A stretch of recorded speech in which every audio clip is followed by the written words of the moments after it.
What's up, everybody? Welcome back to 55 Fandom. Forget Kang the Conqueror, forget Doctor Doom. Kingpin wants to conquer all the worlds. Yeah, it's time for my episode 2 and 3 Daredevil Born Again Season 2 spoiler review. Alright, so I liked episode 1 a lot. I'm liking season 2 a lot, actually. I thought I would in episode 1. I was kind of a bit, this is good. This is quite good, but it's a bit slow. We've got a banger, but it's not banging. I really enjoyed season 1.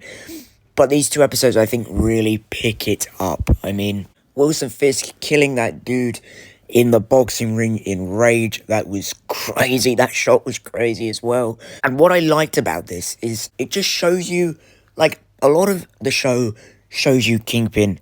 Oh yeah, he's a formidable threat physically. But when Buck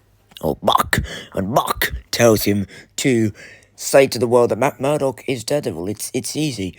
Kingpin cleverly goes, no, that would be picking on a blind man. So what does he do? He makes Matt Murdock the hero that saved him from being shot, saved his life. So not only has he's trying to get Daredevil off the streets, he's now got Matt Murdock off the streets, because if Matt is found, he will be turned over to Kingpin, and Matt does not want that, because if he gets turned over to Kingpin, it's game over. So I really liked that scene, because it showed how smart Fisk is. The AVIF, boy, I hate them so much, and, like, that whole scene where they go into the shop, again, it's very poignant in 2026, but who I think is Angela Del Toro, who is the female White Tiger in the comics. Her aunt gets dragged away hugely unjustly by the AVIF, and it is just a heartbreaking scene, gut-wrenching. It's terrible, it's awful. And I know it's not the best thing to say at the minute, but I really liked the camera angles, because it really made you feel quite claustrophobic, and like you were being dragged away, and so it really entered you in personally to this hugely traumatic experience.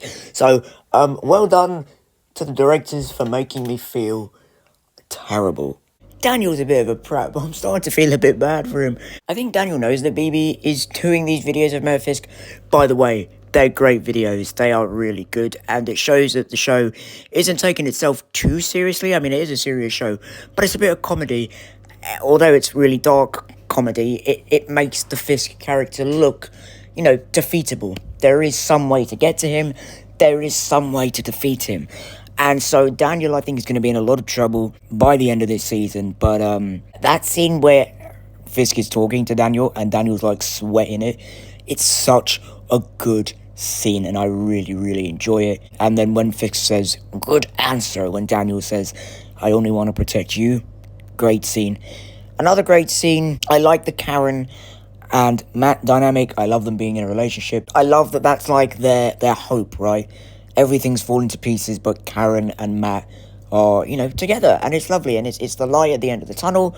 And then when the AVIF officers broke in, that was crazy. That fight scene was sick.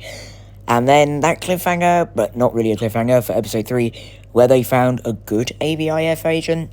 And so then in episode 3, obviously they get intel. Episode 3 is where it really started to pick up. So let's talk about episode 3. Episode 2 was great. Maybe a bit slow, but really good episode. Okay, now episode 3, I think, was the best episode of Born Again I've seen, even from season 1. Best episode of Born Again I've seen. I'm not even joking. It perfectly encapsulates how bad New York really is under Wilson Fisk's reign. It's not hindering in the daylight, but once you really look into it, if you turn a blind eye, you think Mayor Fisk is great. But when you really get down to it, you see how despicable this man is, how messed up, how psychotic this one person can be, and how he has everybody under his spell, because he wants to get Jack, because Jack, the swordsman, turned down giving him money for one of his charities or businesses, I don't know. So Jack has just gone, yeah, Fisk, I'm sorry, I'm not going to give you my money. And Fisk has gone, okay, I'm going to ruin and destroy your life in front of everybody. And Jack's trial, his unjustified trial, You know, they're supposed to bring justice, and they really do that well. You know, the adjudicator looks up at the sign before she joins her jury, pops a pill. She's stressed. She knows that they've got no dirt on Jack, but she knows the consequence. If Jack isn't locked up, Mayor Fisk is going to come after her and ruin her life. So they're all stuck in this rat wheel that they know they can't win. Everybody in that courtroom knows they cannot win, and that's crazy to think about. It's a lose-lose scenario, not just for Jack, but for the jury, for the press, for everybody. It's a lose-lose. The only person that wins is Fisk, and he's not even in the same building as them. That is some crazy writing right there.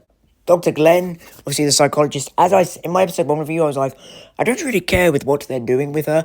I still kind of don't, but I found her much more interesting here. And, you know, her side of the story, she's being undermined by Fisk. But it's kind of a weird relationship, as in, if she doesn't really mind, or she thinks she's actually quite mysterious. I don't know if she legitimately thinks Fisk is good or bad. Obviously, she agrees that vigilantes and masked people are bad, but I don't know, she's being a bit mysterious, and I kind of like that, because in Born Again, I think that I've sussed out the characters pretty well, and their motivations.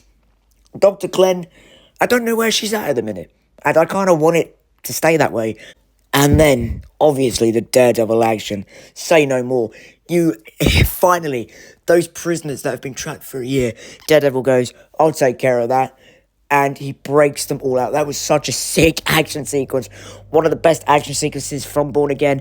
Jack as the swordsman. You know, Jack, who I really didn't like in Hawkeye, because obviously he seemed like a threat to Hawkeye and Kate Bishop. This episode just made me think, why did I not like Jack? Maybe he's a bit checkered, yeah, maybe. But obviously, he's nowhere near as bad as Fisk. And when he's helping Daredevil unlock everybody, I thought, go Jack, go Daredevil. I mean, come on, this was... What else could you want from an episode of television? What else could you want from an episode of Daredevil? We get BB Urick being the one who does all the Mayor Fisk videos. I love you, New York. And as I said, those videos have been amazing. I think Born Again is shaping up to be something really special, and I'm so excited for episode 4, and I'm so excited for the rest of the season. Guys, what more can I say? I love Born Again. What do you guys think, though? You might disagree with me, and that's totally fine if you disagree with me. Let's talk in the comments down below. God, I'm excited. Here we go.